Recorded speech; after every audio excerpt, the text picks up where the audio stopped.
Before you try this radio, you need to know a few things about it. The battery voltage reading on it is completely unreliable, and if you're not careful, it will die on you mid-flight with no real warnings. No screens means you're flying blind on those crucial telemetry screens, and the gimbals are so tight that you'll get cramp after a couple of minutes unless you change them. So why am I making a video of it if it's that bad? Well, let me explain.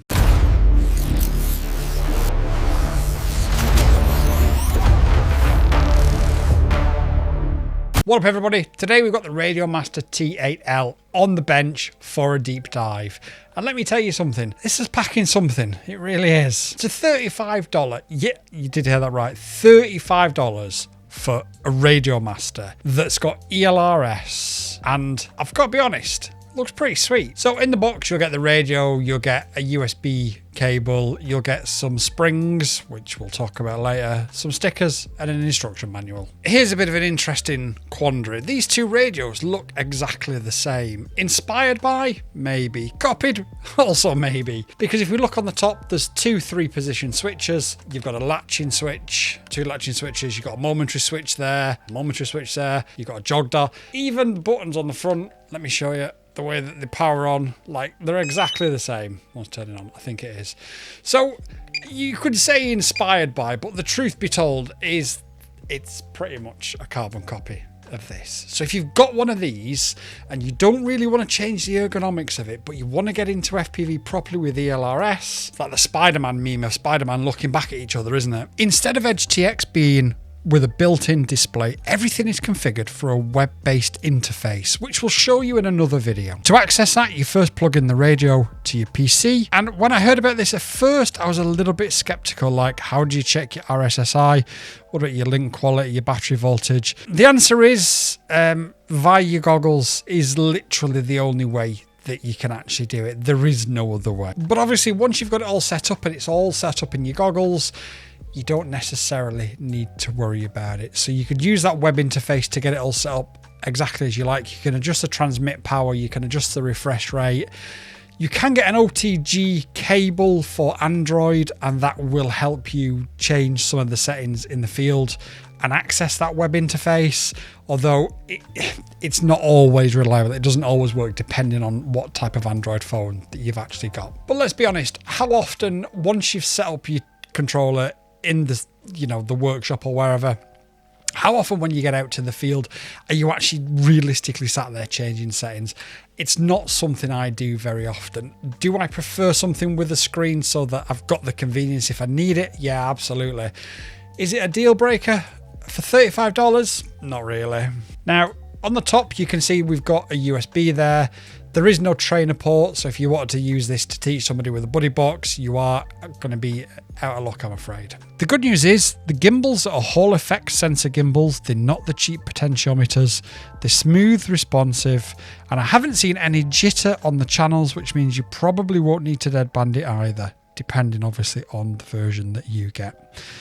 For $35, for a $35 radio, I've got to admit that's pretty damn impressive. Now, RadioMaster do include longer springs in the box. Some lighter, longer springs in the box. But I've got to be honest, installing them requires complete disassembly of the whole radio.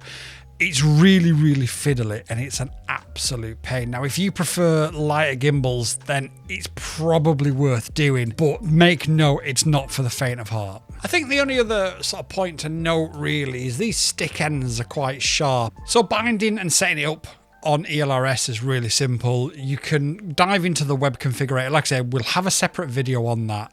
I'm going to try and keep the tutorial separate because whenever somebody asks me for a tutorial, I've got to remember which review video it's in or which setup video.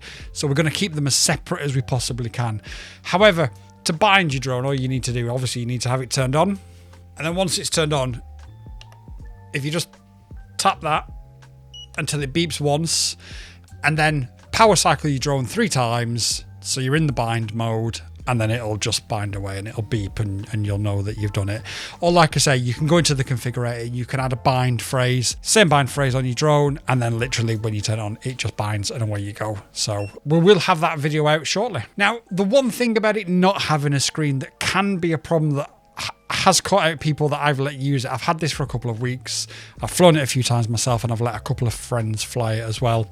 Is if you turn it on and you've got, say, for instance, your switch or your throttle isn't zeroed, you don't notice this and it won't connect to your drone. Now, normally when you power on an EdgeTX radio with the ELRS, it'll tell you that your throttle isn't zeroed and to zero it. This hasn't got a screen, so you haven't got that warning. So again, it's just something else to bear in mind. But you are always going to make concessions at $35 and make no bones about it. Okay, so this is the big one. This is the big problem that we're dealing with here. The battery voltage detection on this radio, for whatever reason, is genuinely problematic. I'm just going to turn it off for that very reason. You haven't got a screen that tells you what your battery voltage is at, so you're relying on the battery alarm that's in that controller, and it doesn't work properly. Now, I can talk about different voltages and this, that, and the other, but I've done some testing, and the most important aspect that I need to sort of tell you is that once you get down to one light, get it charged instantly. The reason for that is between one light and the battery voltage alarm going off, the radio will drop to 5.5 volts. Once it hits 5.4 volts, it will just turn off completely without any warning, which means if your drone is flying over the ocean, people, a building, or anything else, and you hit that 5.4 volts, you've got a second to react, and by which time it's probably going to be too late, and you potentially, if you haven't got GPS rescue, will have lost your drone. You might have hurt somebody, you might get yourself into all sorts of trouble. So once it hits that one, or once you're sort of between 1 and 2 bars, get it charged up. I'm fairly confident that RadioMaster can fix this with a firmware update, but if you're going to be an early adapter of this, it's just something that I need you to bear in mind, that's all. I mean, I'll be honest, it makes me a little bit nervous, so even when it drops to 3 bars or 3 lights, I'll just stick it on charge. Because it's USB-C, it's dead easy to charge anyway. It's not really a massive problem. There we go. It's not really difficult to charge, so we'll just get it charged up and away we go. And it charges at around about 10 watts, the 18650 cells. Mine did come with some RadioMaster 18650 cells. I don't know if they're included because they wasn't actually in the box, so just bear that in mind. A full charge of those will get you about 3 hours worth of flying, so it should give you plenty of time. And if you are going to be flying for more, or you don't want to necessarily risk that low voltage problem, if you know you're going to be flying for a couple of hours, maybe even leaving it on the side while you're doing changes and stuff, just take a power bank with you and just stick it on charge in between flights, just to keep it topped up. The T8L uses a ceramic antenna integrated into the main board. There's no external antenna, which keeps things compact but limits range compared to full-size radios. RF power also maxes out at just 100 milliwatts in comparison to the RadioMaster Pocket at 250 milliwatts, or the Jumper Bumblebee, which is a direct competitor to this in my opinion, at 1 watt. Park flying and short-range freestyles along with tiny whoop flying shouldn't be a problem, but if you're into longer ranges or you're into things where you need more penetration, it could become problematic for you. So whether you're a thumber or a pincher, this radio seems to work. I'm a thumber. You could see my flight on screen. Boy Wonder FPV's a pincher. You could see his flight on screen. None of us had a real problem other than those gimbals being ridiculously stiff. And of course, you can also use it on the simulator as well. So if you're not quite ready to dive into a drone just yet, but you want to start practicing, then this can go with you along the way. For beginners and people who fly primarily one quad or don't bother to change the settings between the different quads, I just use one model on all of my radios for ELRS.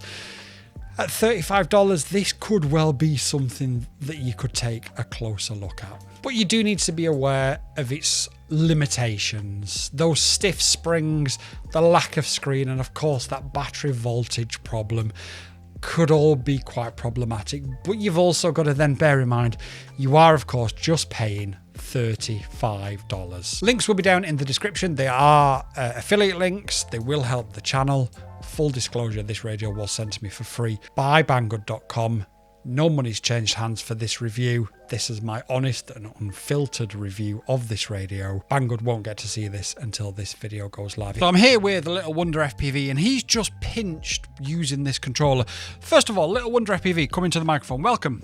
Hi. How are you doing? Good. We haven't seen you on the channel for a while. Are you going to be flying more in 2026? Yeah. He tried to do the 6-7 meme there. It doesn't work. It doesn't work when you're just behind a microphone. So, Little Wonder FPV, what do you think of the RadioMaster T8L? It feels like comfortable when you're pinching it, but when you're like touching the top, like flying, it feels like, yeah, it just like spikes your skin kind of so. So if you're a pincher, you'd recommend it. If you're a thumber it just kind of and you've got sensitive thumbs, it might pinch you a little bit. Yeah, and it's like Spike the controller is like smooth, so easy to hold and like light. Is it Little Wonder FPV approved? Yeah. Brilliant. It's not as excitable as Boy Wonder FPV, are you? No. Cool. Amazing. Thanks for that conversation. Peace. Bye. If you've got any questions whatsoever, please do drop them in the comments down below. But until next time, Merry Christmas, everybody. YouTube and I have had a chat, and we believe that this is the video that you'll like the most. So watch it and let me know if they're right.